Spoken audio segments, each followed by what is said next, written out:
person who prides themselves on honesty is the easiest person to deceive. Not because they are naive, because they have already decided the lie they tell themselves is not a lie. They call it framing. They call it protecting the relationship. They call it not making a big deal out of nothing. I observed the small con you ran before breakfast, the motive you cleaned up before you would look at it, the version of the story where you emerge as the reasonable one. Everyone you know is running a con. The moral ones simply run it on themselves first, so the lie reaches their face already believed, and their honesty is real by the time it leaves their mouth. The best liar in any room is not the one who knows he is lying. It is the one who made sure he would never have to. You suspect everyone in this except yourself. That is the tell. The mechanism is not deception itself. It is the precise moment you decide your own comfort is more important than the truth. You are thinking this does not apply to you. That thought is the mechanism. You call this being reasonable. The person you are lying to calls it the moment they stop trusting you. They will not tell you when it happens. They will simply begin their own quiet con, the one where they pretend you are still honest, and you will believe them. You thought of someone else just now. That is the protection working. The pattern does not begin where you think it does. It begins in childhood, with the child who learned that the truth had a cost, not the lie. The truth. The moment they told their mother what they actually felt, and watched her face change. The moment they named what they saw in their father, and felt the room go cold. They learned fast.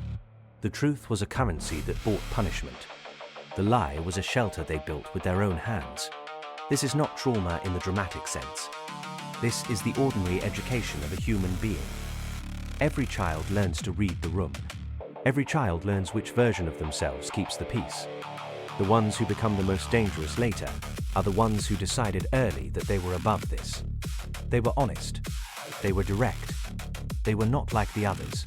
They built their identity on a foundation they had already learned to pour in secret. The evolutionary mechanism underneath is simpler than the psychology.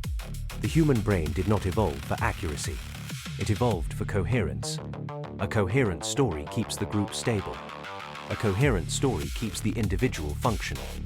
The truth, delivered raw, fractures both. So the brain builds the coherence first and calls it reality.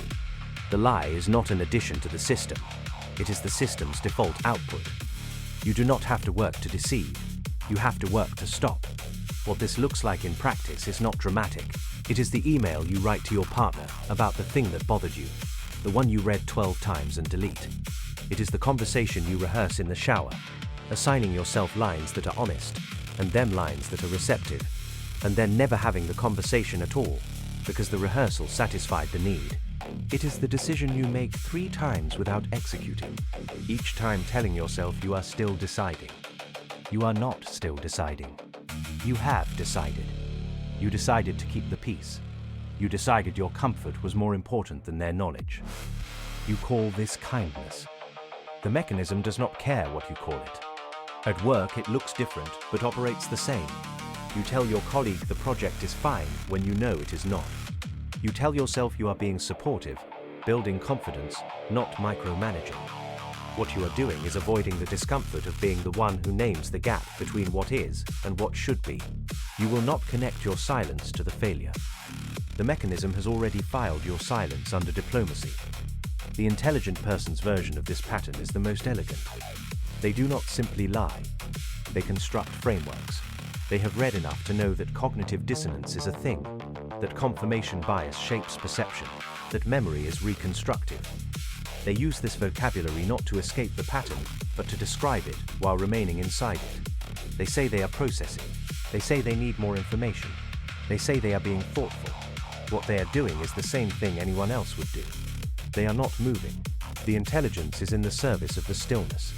They have built a palace of reasons around a single decision, to protect their own narrative at the cost of someone else's clarity. The high achiever's version is more brutal. They lie about time. They lie about capacity. They lie about what they have actually committed to, not because they intend to deceive, but because they have trained themselves to believe their own optimism. They say yes to everyone and mean it in the moment. The meaning evaporates under pressure, but by then, they have moved on to the next yes, the next promise, the next version of themselves that is still capable of everything. The people who depend on them Learn to stop depending. The high achiever does not notice this. They are already on to the next achievement, the next con they run on themselves. The person who has read about this pattern and uses the vocabulary to avoid the change is perhaps the most interesting to watch. They can describe the mechanism in detail. They can name the childhood origin, the evolutionary function, the identity cost. They have become fluent in the language of self-awareness. The fluency is the new shelter.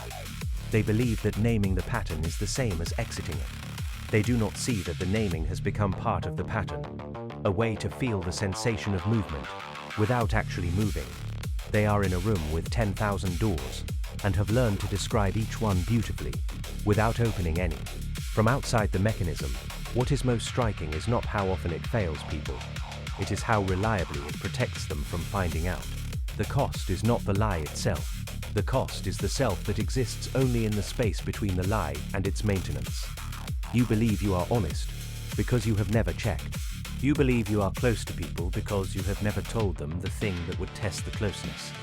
The relationship cost accumulates, not in the moments of deception, but in the moments that never happen, the conversations that never occur, the intimacy that is never attempted, because it would require a truth you have already decided not to offer. The person you love most knows you less than a stranger might. The stranger has not been given enough material to construct the false version. The person you love has been given years of it. The identity cost is deeper. You have become someone who does not know what they actually think until they hear themselves say it.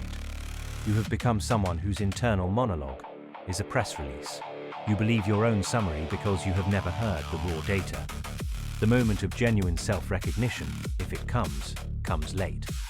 Usually it comes in a crisis, when the structure of lies can no longer support the weight of reality, and the collapse reveals how much of your life was built on the assumption that you could keep managing what other people knew about you. The management itself was the life. There is nothing underneath. What usually happens to people who become aware of this pattern is that they become aware of it and continue. Awareness is not the door out. Awareness is often the new room. They see the mechanism and immediately begin to narrate their seeing of it, which becomes another layer of performance. They tell themselves they are working on it. They tell others they are working on it. The work itself becomes the avoidance. They have traded one coherence for another, slightly more sophisticated coherence.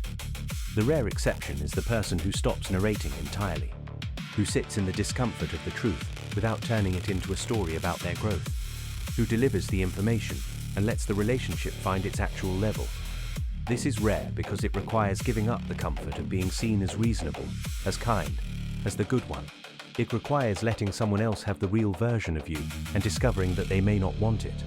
The person you are lying to does not tell you when they stop trusting you. They begin their own quiet con, the one where they pretend you are still honest. You believe them because you need to. The mechanism is mutual now. You are both protecting the same fiction from opposite sides, and the relationship continues in the space this fiction creates, a space that looks like connection and functions as isolation. You will notice eventually that something is missing. You will not be able to name what. You will blame the other person for being distant, for being closed, for not sharing. You will not connect their distance to your own precision. You were so careful. You were so reasonable. You were so good at making sure the truth never reached your mouth in a form that could hurt anyone, including yourself. The next con has already started. You are reading this and constructing the version where you are the exception, where your lies were necessary, where your framing was accurate, where the person you protected really did need protecting. That construction is the mechanism running now in real time, taking this observation and filing it under something you once considered. You have not considered it. You have absorbed it into the same system that absorbs everything. The system does not break from information. The system breaks from the refusal to use information as another layer of self-concept. You are not there. You are here, in the comfortable place, where the lie has already been renamed and the renaming feels like understanding. The person who could have received the truth from you is still waiting. They will wait until they stop. Then they will be gone, and you will tell yourself you do not know why, and that telling will itself be the last lie, the one you run on yourself so completely that no observer, not even one with no stake in your comfort, could separate you from it.